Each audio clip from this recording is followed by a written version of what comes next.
సంక్రాంతి శుభాకాంక్షలు అందరికీ కూడా రాష్ట్ర ప్రజలందరికీ తెలియజేసుకుంటూ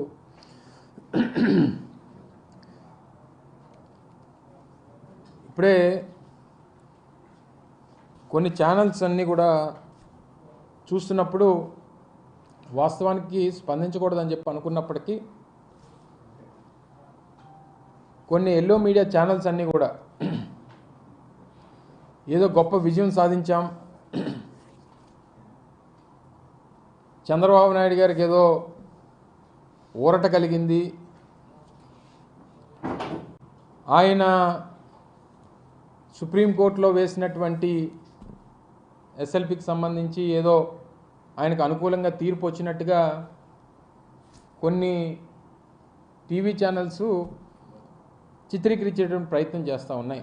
ఇది నాకు ఏ రకంగా అనిపించిందంటే 2019లో చంద్రబాబు నాయుడు గారు గెలిచినటువంటి 23 సీట్లని గొప్ప విజయంగా భావించి చూపిస్తే ఏ రకంగా ఉంటుందో ఈరోజు సుప్రీంకోర్టులో వచ్చినటువంటి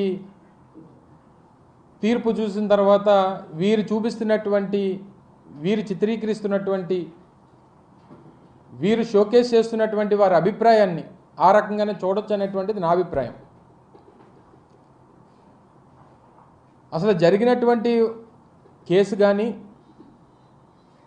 జరిగినటువంటి వాదనలు కానీ, ఇచ్చినటువంటి తీర్పు కానీ ఇవన్నీ చూసిన తర్వాత నాకు తెలిసి ఏ రకమైనటువంటి రిలీఫ్ అనేటువంటిది చంద్రబాబు నాయుడు గారికి కలగలేదు అనేటువంటిది నా అభిప్రాయం, ప్రజల అభిప్రాయం, కోర్టు అభిప్రాయం. వాస్తవానికి అసలు ముందుగా గమనించాల్సింది ఏంటంటే అసలు ఈ కేసుకు సంబంధించి 17A అనేటువంటిది ఏదైతే వర్తిస్తుందా వర్తించదా అనేటువంటి దాని మీద జరిగినటువంటి ఈ కేసు 17A అనేటువంటిది ఒక ప్రొసీజర్కి సంబంధించినటువంటి ఒక సెక్షన్.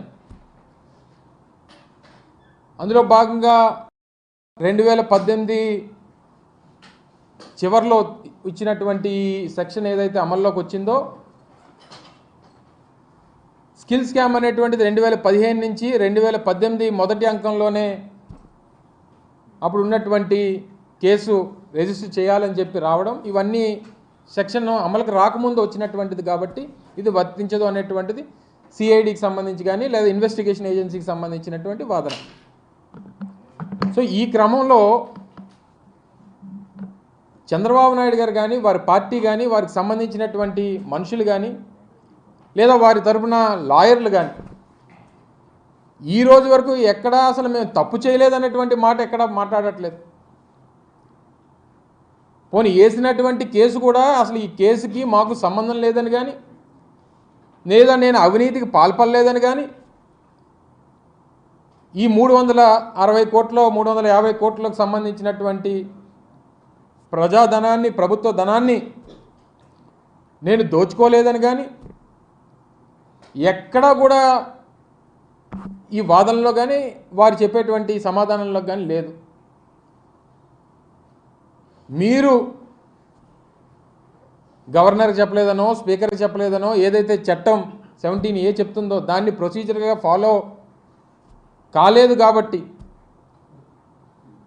దీన్ని స్క్వాష్ చేయండి అనేటువంటిది వారు కోరుతూ ఉన్నారు. సరే, ఈ డివిజన్ బెంచ్ ఇద్దరు జడ్జిలు కలిగినటువంటి బెంచ్ ఏదైతే ఈరోజు తీర్పునిచ్చిందో, ఒకరు అన్నారు 17A వర్తించదన్నారు, మరొకరు వర్తిస్తుంది అనేటువంటి మాట చెప్పేటువంటి అభిప్రాయాన్ని మనం చూసాం.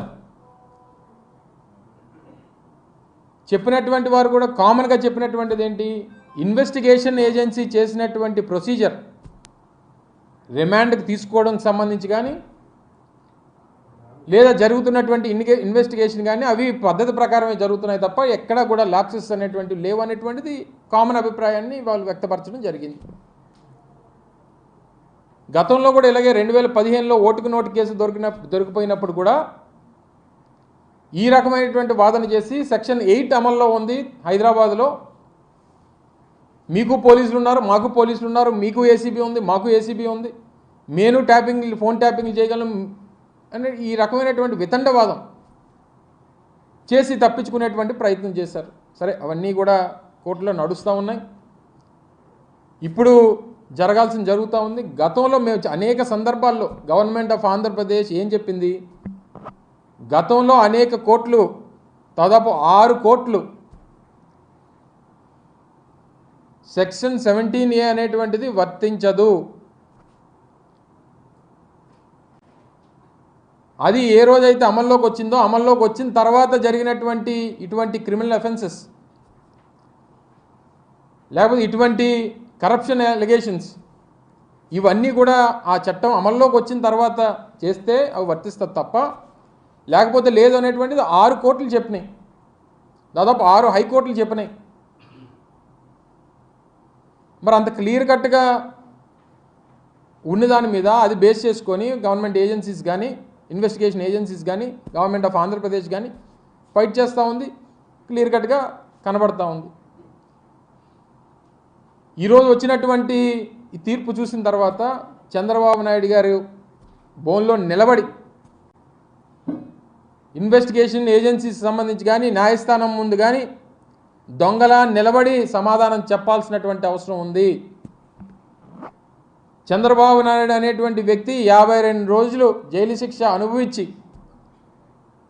వ్యక్తిగతమైనటువంటి ఆరోగ్య కారణాలు ఇతరితర కారణాలు చెప్పి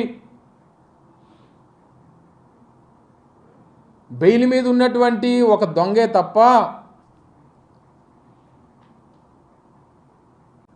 ఈరోజు వచ్చినటువంటి తీర్పు వల్ల లేకపోతే ఇంకో దాని వల్ల ఏదో నిజాయితీ పరుడనో లేకపోతే ఏ అమాయకి చక్రవర్తనో లేకపోతే ఈ కేసుకి ఆయనకి సంబంధం లేదనో ఎక్కడా కూడా న్యాయస్థానం చెప్పలేదనేటువంటిది గమనించమని చెప్పి కోరుతా ఉన్నా ప్రజలందరినీ కూడా.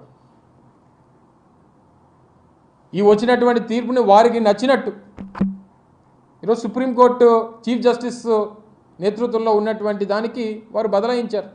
సరే, ఒకరి వాదన ఒకలా ఉంది, ఒకరి వాదన ఒకలా ఉంది. కామన్ ఇష్యూస్ అన్నీ కూడా వాళ్ళు సమర్థించుకునేటువంటి ప్రయత్నం ప్రభుత్వం మనం సమర్థించాం, వారు చెప్పుకునేటువంటి ప్రయత్నం చేశారు, వారు దాన్ని అంగీకరించారు. ప్రొసీజర్స్ని ఎక్కడా కూడా డివియేట్ చేయలేదనేటువంటి మాట చెప్పారు. ఈ సెక్షన్ 17A అనేటువంటిది ఇట్స్ ప్రొసీజరల్ యాక్ట్, ఒకటి ప్రొసీజరల్ యాక్ట్. అది దాన్ని చెయ్యాలా లేదనేటువంటిది ఉన్ని దాన్ని రూల్ పొజిషన్ ప్రకారం నిర్ణయం తీసుకుంటారు. దానికి సమాధానం చెప్పడం మానేసి ఈరోజు తప్పు చేయలేదనేటువంటి మాట ఎక్కడ చెప్పు, డబ్బులు కొట్టేయలేదనేటువంటి మాట ఎక్కడ చెప్పవు, నేను నిజాయితీ పరుడు అనేటువంటి మాట ఎక్కడ చెప్పరు, అసలు ఈ కేసుకి మాకు సంబంధం లేదనేటువంటి మాట ఎక్కడ చెప్పరు. చివరికి వచ్చి చెప్పేది ఏంటంటే మీరు చేసినటువంటి ప్రక్రియ కరెక్ట్ కాదనేటువంటి చెప్తారు. మీరు చేసినటువంటి దొంగ పని, మీరు చేసినటువంటి కరప్షను, మీకు ప్రజలు అధికారం ఇస్తే మీరు చేసినటువంటి అక్రమాలు అన్యాయాలు ఇవన్నీ కూడా ఇన్వెస్టిగేషన్ ఏజెన్సీస్ కానీ అనేక కేంద్ర ప్రభుత్వానికి సంబంధించినటువంటి సంస్థలు కానీ వారందరూ అంగీకరించారు. కాబట్టే ఈరోజు ఆయన శిక్ష రిమాండ్కు వెళ్ళి ఈరోజు బెయిల్ మీద తిరుగుతూ ఉన్నారు. ఈరోజు ఏదో మంచి జరిగిపోయి కేసు కొట్టేసినట్టు టీవీ ఛానల్స్ కొన్ని వాళ్ళ ఎల్లో మీడియా చూపిస్తూ ఉంది. అసలు ఏమీ లేనట్టు చంద్రబాబు నాయుడు గారు కడిగిన ముత్యంలా బయటకు వచ్చేసినట్టు, అసలు ఇచ్చినటువంటి వాళ్ళు అసలు వేసినటువంటి కేసు ఏంటి, వారు చెప్పినటువంటి న్యాయస్థానం చెప్పినటువంటి మాట ఏంటి, ఎక్కడా కూడా సంబంధం లేకుండా వారు వాళ్ళ తాలూకా వాదన చూస్తూ ఉంటే చాలా అన్యాయంగా అక్రమంగా ప్రజల్ని తప్పుదోవ పట్టించేటువంటి ప్రయత్నం చేస్తూ ఉన్నారు. చంద్రబాబు నాయుడికి చేతికి పడినటువంటి సంఖ్యలు కానీ ఆయన మీద పడినటువంటి ఈ అవినీతి మచ్చ కానీ ఆయన నిరూపించుకోవాల్సి ముందుకొచ్చి చెప్పానండి.